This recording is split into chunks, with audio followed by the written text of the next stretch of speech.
Hello সবাইকে। তো আমি তো আগের পার্টে দেখিয়েছিলাম যে সানডে স্পেশাল আমাদের বাড়িতে রান্না হচ্ছিল মাটনের লাল লাল ঝাল ঝাল ঝোল। আর আজকে জানো তো আমার প্লেটটা দেখো একটু অন্যরকম স্টাইলে সেজেছে। যেহেতু আমরাও তো সবাই লুক চেঞ্জ করি, তো আমার খাবারটাও একটু চেঞ্জ হয়েছে। যেমন কি আমি না একটু ভাত নিয়েছিলাম, আর তার সাথে ছিল চিংড়ি মাছ আর একটা পাতা দিয়ে বাটা, আর শুক্তো রান্না করেছিল মা, পুরো অনুষ্ঠান বাড়ির মতো দুধ শুক্তো। এত টেস্টি হয়েছিল শুক্তোটা, আমার তো ভালোই লাগছিল। আর তার মধ্যে যেহেতু সানডে মাটন বা চিকেন তো থাকবে, আর সেখানে মাটন যদি থাকে আর তো কোনো কথাই নেই।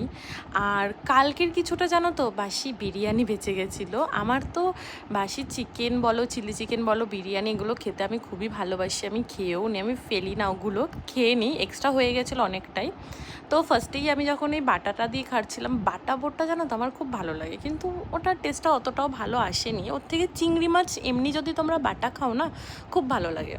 আর তারপরে শুক্তোটা নিয়ে তো জাস্ট কথা হবে না, দুর্দান্ত হয়েছিল। অনেক কিছু অ্যাড করা হয়েছিল, মিষ্টি আলু, গাজর, তারপর বেগুন, আবার কাঁচকলা, সজনে ডাঁটা, বড়ি খেতে তো আমার খুবই ভালো লাগে। আর তারপরে আমি একটু ভাত নিয়েছিলাম, যেহেতু মাটনের ঝোল দিয়ে না ভাত খেতে, আমরা বাঙালি বস, ভাত খেতে খুব ভালো লাগবে। আর মাটন চিকেনে তো আমরা আলু খাই, আর আলুটাও এত সুন্দর কুক হয়েছিল না, পুরো মনে ছিল কি রসগোল্লা। আর তোমরা কে কে গোটা রসুন খেতে ভালোবাসো একটু কমেন্টে জানিও। আমার নতুন অ্যাড হয়েছে গোটা রসুন খাওয়া, এখন চিকেন মাটনে আমি গোটা রসুন দিই।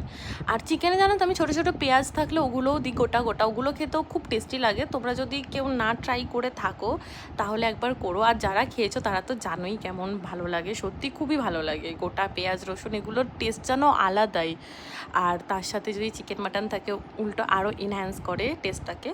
আর লাস্টে তো বিরিয়ানিটা ছিলই, দেখতে পাচ্ছ আমি অনেকগুলো মাটন খেয়ে নিয়েছিলাম, যেহেতু ভাতের সাথে কিছুটা, আবার বিরিয়ানির সাথে কিছুটা করে করে করে করে অনেকটা মাটনও খাওয়া হয়ে গেছিলো। ও ঠিক আছে, মাঝে মাঝে এরকম একটু চিপতে চলেই বলো। আজকের মতো এখানেই দেখা হবে আবারও একটা মিনি ব্লগে।